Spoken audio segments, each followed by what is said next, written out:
Hi, this is SNES A Day, Day 5, and we're finishing off the Super Nintendo launch games with probably one of the best games of the system, Super Mario World. Um, it's the best-selling Super Nintendo game, I think, so most people who have any passing interest in Super Mario or the Super Nintendo in general are familiar with it. It plays just like any Mario game. It's very standard. You hit things with your head, and you can stomp on things, and jump from platform to platform. Big difference is it adds Yoshi, who is this little green dinosaur dude who has a tongue that can eat things. And sometimes when you eat things, different effects happen. The Fireball one is kind of useless. I never find myself using it very much, but if you see a purple turtle guy, you want to eat him because he lets you fly. So this is at the end of World 2, and I figured this was a good place to kind of show off because it still has a good variety of stuff going on because it's still trying to teach you how to do things, but it's also not crazy hard. This is a bonus level. If you hit things in a certain way, in a certain order, you can get one-ups, but I wasn't very lucky there.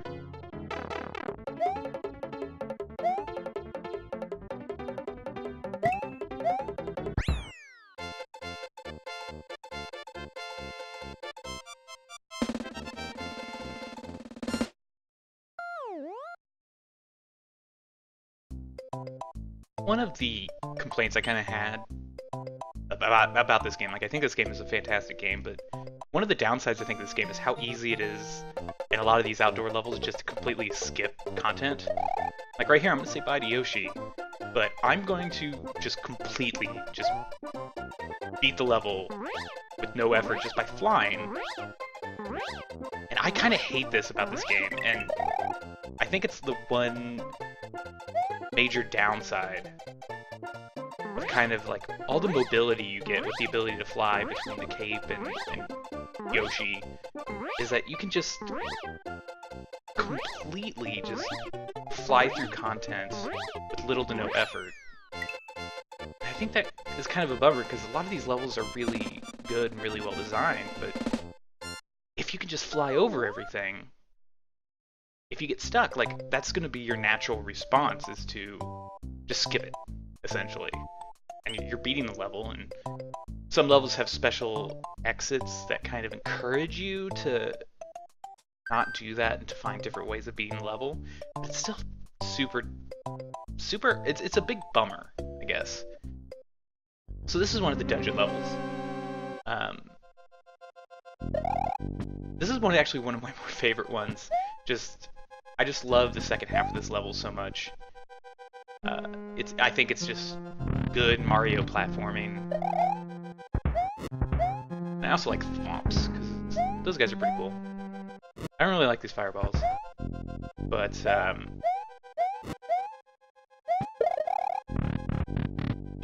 really like it when Mario games are just pure jumping, and I think Mario World does this a lot better than most other Mario games. I have a fondness for Mario 64, but I think this is one thing that Mario World has over Mario 3 is that the platforming is a little more dynamic. There's more moving objects, it's a little more challenging. Like right there, I just messed up.